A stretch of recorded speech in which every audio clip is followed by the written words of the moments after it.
Saulnier. There you go. You had it very close. Close enough. Saulnier. Saulnier. Saulnier, Jason Saulnier, Saulnier. So it's a silent L. yeah, basically, Oh, okay. Jason Saulnier. Gotcha. and Steve March-Tormé. You are correct, sir. Absolutely. How's it going with you, Steve? All good. A little cold where I am, but not as bad as it was a couple of days ago. And all good. Got off the tennis court about 40 minutes ago, so a little cardio going. I'm a happy boy. And the cold times bring songs for Christmas, Yes, they do. They tend to do that. and sometimes it's at warm places as well. But Yep. it's okay to be cold for a few days, I guess, around Christmas time. And you released "I Remember Christmas Time."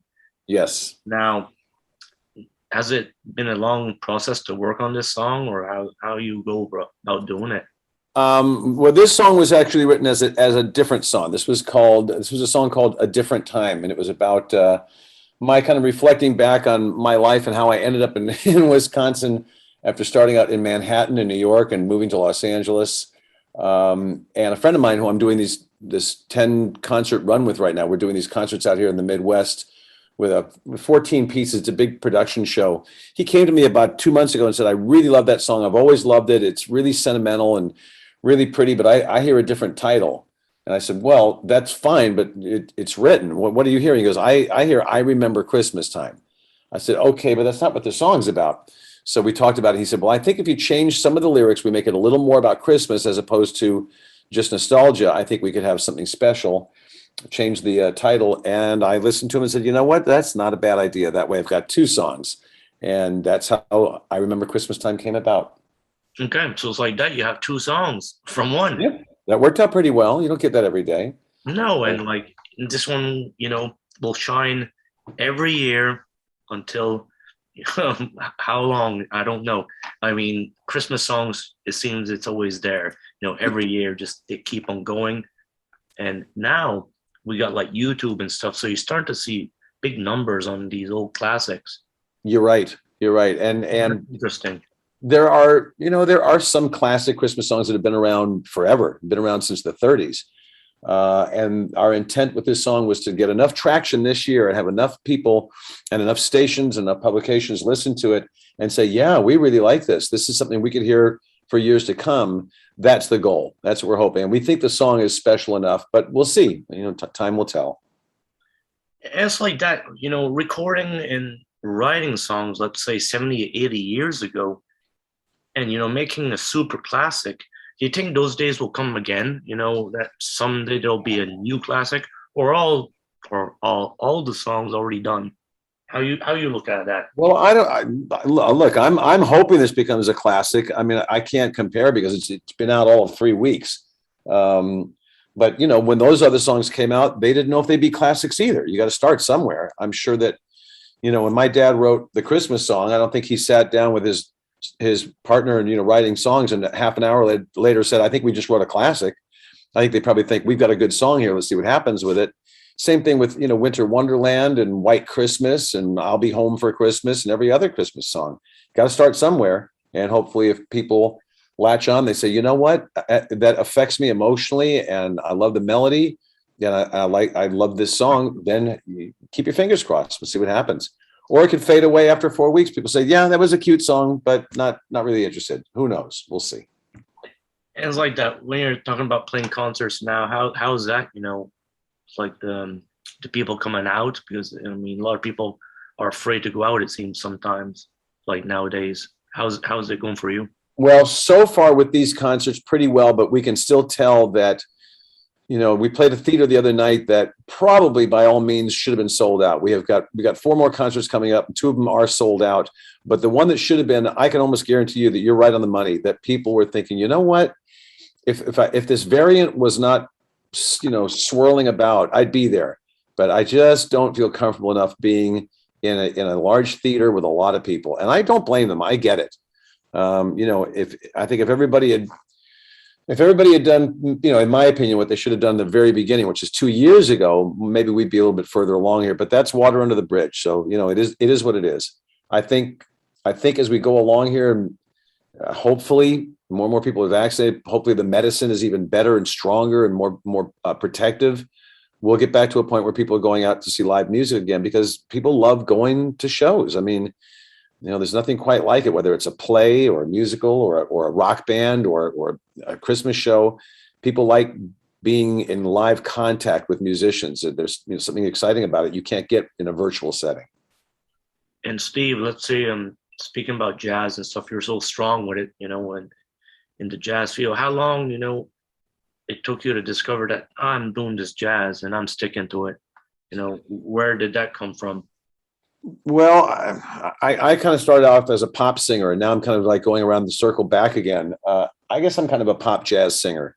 And because my dad is who he is, and even though we didn't live together, past the age of 2 for me, the genes are there, the jazz influence is there, but my musical influences were not jazzers. They're Todd Rundgren and Steely Dan and Joni Mitchell and the Beatles and the Doobie Brothers, people like that, Hall & Oates. So I come from a pop sensibility, but it's nice to have at least my own voice and be able to, put a little jazz twist on some of this stuff.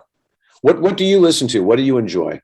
I'm a rock guy, You're a rock guy. Yeah. And who do you listen to that you like?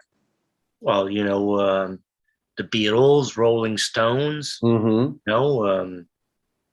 Kiss, AC/DC, all that stuff. I'm 44, and that's what I was brought up on. And me as being a musician, I dig into everything. So I go into digging blues, I go listen to jazz, I listen to everything, and I support all music. So it's like every week it changes almost. It's whatever I get to listen to on the radio or something that influences me for the week. Yeah, that makes sense. And it does change constantly. Where are you from originally? I'm in Nova Scotia, Canada. Really? Yeah, I got up there. I did a cruise about, I don't know, 6 years ago.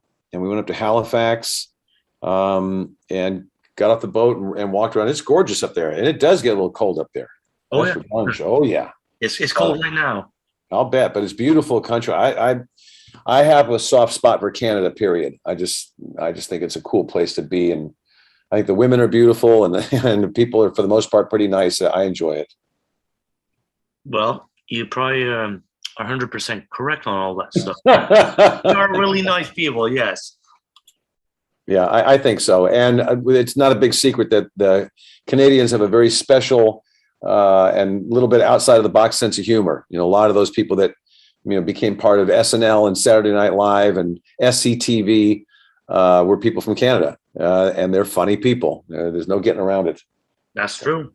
Yeah, I need to get back. We're getting airplay in Toronto, and we're probably going to get airplay in Montreal. And I would really love to get back and do some concerts in Canada, especially since I'm so close. I'm in Wisconsin. I'm a border away, so I'd love to do that. Well, you never know.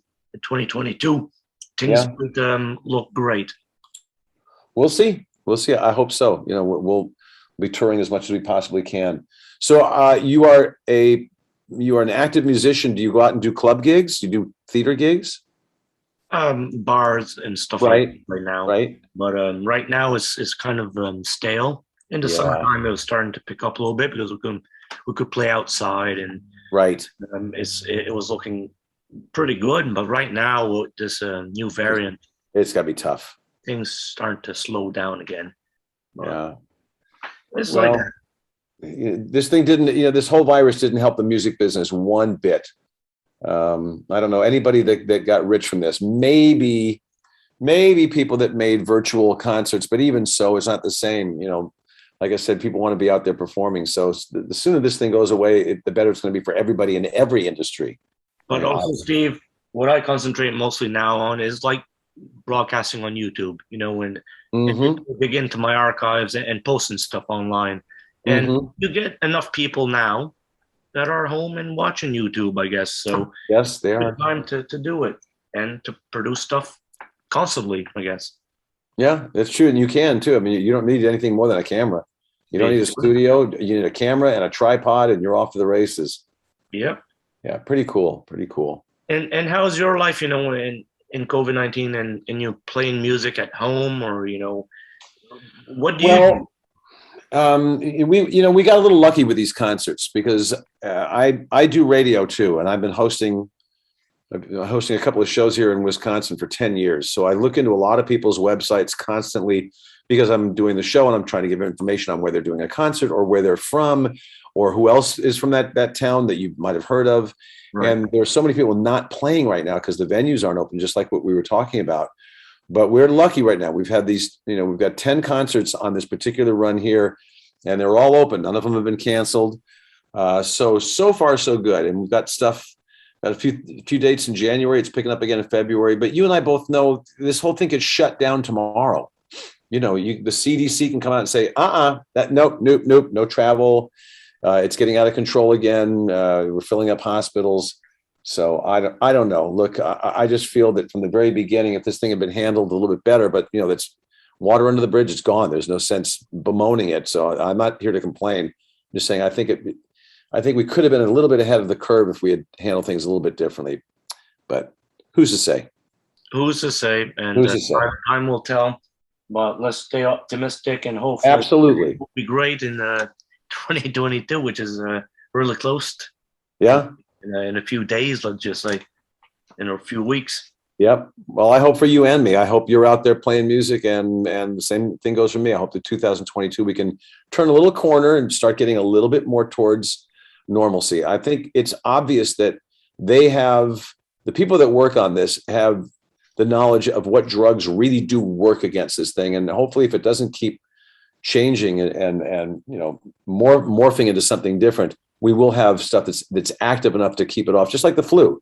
You get a good flu shot, there's a good chance you won't get the flu. So we'll see. Hope so. And to change subjects again, just to go on the interview with the music side of things, like you play guitar and piano, which ones gets your songs more out there? Do you start on piano, go drift on guitar? What's your take on writing a song and how to start one? I write music much more on piano than I do on guitar. I play guitar in a couple of shows that I do because I can play, and it's a nice addition. But most of my writing is on piano. And I was, it's funny you mentioned this. I was actually thinking about this when I was snow blowing my driveway about an hour and a half ago, and I was thinking about songwriters and how they start and how people start today. And very often, I would think that a lot of songwriters today start with the rhythm. They'll go to a sample machine and they'll get a beat going, and then they will try to write against the beat. Right. I don't know, not everybody, obviously, but a lot of people do. And I'm kind of the opposite. I will usually start with chord changes and a melody, and then figure out how it's going to go rhythmically. Because again, I was kind of brought up on that, melodic pop music, not bubblegum, but the Doobie Brothers are hardly a bubblegum group. They're, really good. And Steely Dan's a great group. And that's the kind of stuff that I listen to. And that's probably how I write the most. I sit down at a piano and start there, mess around. I know enough about how to play that every once in a while, as you know, you'll hit a chord by accident and you go, oh, that sounds pretty good. Didn't even think of that one. And all of a sudden you've got the start of a song. Yeah, and sometimes those wrong notes are the best notes. Very often. Yeah, and when you listen to some of the classics and you start dissecting how those were done, it's interesting sometimes when you start looking at all the notes. Yeah, and I even going back to classical music, I have a feeling that, and even Broadway music, some of that were accidents. You got people that are just going along a piano and they're playing notes and they hit one by accident. They go, oh, that turned my ear. Now that made me actually perk up and say, that's interesting. And those are the songs that I'm interested in. I get bored pretty quickly. So if I can predict where a chord change is going, and when I'm hearing a new song by somebody and I can predict where the melody is going, I'm pretty much bored and I'm on to the next thing. But when somebody turns my ear, and again, that is someone like a Todd Rundgren or a Steely Dan, where the chord changes are so different, that interests me. Yeah, it's like when you listen to certain Steely Dan songs and you listen to I forgot who played guitar on those years, or the song Ringing Out the Years. I forgot what it's called. Well, Reeling in the Years. Reeling in the Years. If you listen to that solo. Yeah. Well, that was Denny Diaz and Skunk Baxter. And Skunk Baxter was like their main guitarist. He was a brilliant rock and roll guitarist, and he kind of left the group, and then they started using all these great studio guitarists, Larry Carlton, the guys that played on Bodhisattva and all the classic, and Asia and Josie and all those tunes that they had. They just started bringing in studio guitars, Dean Parks and Elliot Randall, all these LA studio cats that are just great players, because they didn't want to tour at the time. But yeah, Reeling in the Years, that's a great solo. Yeah, Denny Diaz and Skunk Baxter. Because when you do listen to that, it makes the song. Oh, absolutely. Absolutely. It's a cool song, but that, somebody had to come up with that. Yep. That's pretty cool. Pretty cool. And it's like that. You need to kind of share ideas with other people and get their ideas to make, your song a hit, I should say. I agree. I completely agree with that. That is what makes, and again, those are accidents too. You got guys that come into the studio and you want a drummer to lay down a certain beat, and all of a sudden he says, well, here's what I hear. I hear, kind of triplets in here. You go, oh, I didn't even think of that. And all of a sudden it becomes the signature of a song. That's the cool thing about songwriting. I completely agree with you. Steve, do you think that today releasing a single versus an album does the person good? Or is it just easier? Or well, I think it's easier because obviously you don't have to write as many songs. I mean, the business has changed so drastically that, I'm sure you're aware, if you go online, you find a lot of people have released singles and they maybe have a few other songs that they've written and they're just going to wait a couple of months, say, I'm going to release this one. There are also people that release EPs. If they don't have, 12 or 14 cuts they really feel are going to make their album, they'll release an EP with 5 songs and then do one later on. It's not for me to say, what do I know? I mean, the business keeps changing literally by the day. So I can see the advantage of releasing a single and just sitting on it, and everybody knows you from your single. Now, when you go out and you start touring, you better have more. You better have more than one song. Yeah. But yeah, I think that's been happening a lot. People putting out singles and EPs. It's kind of like we're going back into the past. Like, let's say, correct, the Beatles released singles, correct, 40 albums, and it's like it was like that's what made the band, and we're going back to that because of Spotify and all that stuff. Yep, I agree with you. When I was a little boy listening to music, I wasn't going out and buying the albums of these artists. I heard their single on the AM radio before FM was really popular. I said, I really like that. And you went out and bought a 45. You bought a single. And I think you're right. I think it has kind of turned around and people are doing that. They're producing in their homes. They're producing in their bedrooms. You and I both know you don't need more than a computer and a pretty decent microphone and you can make a record. Doesn't mean it's going to be as good as, a studio produced record, but it's being done all the time. Yep. Pretty interesting. Yeah, it's interesting. And let's hope someday the albums come back as well. We need some albums again. I'm with you. I'm with you. I'm with you. So, yeah. Steve, been pleasure talking to you. My pleasure. I hope this song, grabs some charts, and because Christmas needs some new stuff. I think so too. I hope so. And thanks for the nice words. I mean, I would love to hear people say, you know what? I really like that song. It just makes me feel good. That would be terrific. And it's a very good song. And you'll make another one next year. Absolutely. We'll keep writing. I appreciate you taking the time. All right, Steve. March-Tormé. You have a good one. And hopefully the snow goes away in your area. You got it. Stay healthy, my friend. You as well. Okay. Adios. Adios.